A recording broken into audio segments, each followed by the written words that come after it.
Vanakkam. Welcome to this video on classics in neuroscience.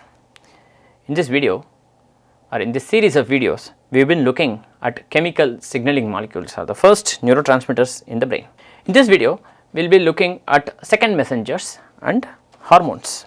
So far, we have looked at neurotransmitters, those that activate an ion channel in the postsynaptic excitable cell, neuron or a muscle for example, and this ion channel opens and some ions, either that can be sodium, potassium or chloride, that enters or exits, and depending on that some action, either an excitation or an inhibition, is found in the postsynaptic membrane. This is what we have seen so far. These are the standard neurotransmitters. Later, Ernst Sutherland provided evidence for another interesting receptor based communication system, whereby the receptor receives information from the neurotransmitter. So, neurotransmitter attaches to the receptor and the postsynaptic receptor activates cyclic AMP, that is cyclic adenosine monophosphate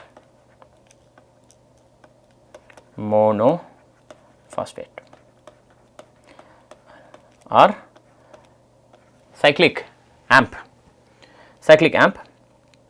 which then activates other intracellular enzymes, thus causing an activation or some sort of a response in the postsynaptic excitable cell. This was found, cyclic AMP's role, for example, in liver functions was established in 1957, and this also implicated some broader implications for cell signaling using this sort of method. Unlike ion channels being involved, the receptor activating cyclic AMP and causes some intracellular enzymes to become active and causing some action is rather indirect. This, because it happens indirectly, this sort of chemicals are called as second messengers. Similar systems were also found in autonomic nervous system, for example, involving dopamine and other second messenger system, and on superior cervical ganglion, and this idea is now being expanded to other regions of the brain. This is an area of active research in the field of neurotransmitters, that is second messengers. Then there was the interesting identification of hormones.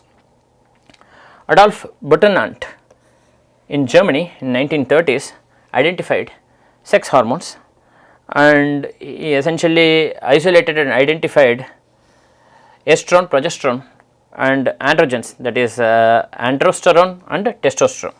In the 1950s, Fred Sanger's team in Cambridge sequenced, after a lot of step by step process, insulin, pioneering protein sequencing, that is building insulin one amino acid at a time, and also several neuropeptides, that is oxytocin, vasopressin, were among other neuropeptides that also act as neurotransmitters.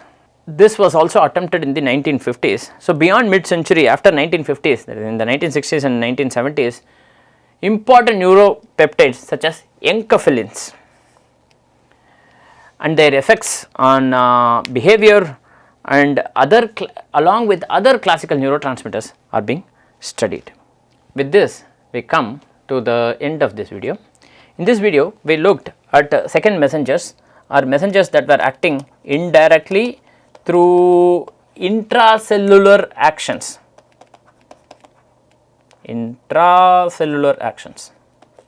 rather than ion channels.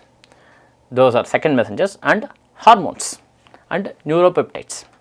Thank you very much for your attention.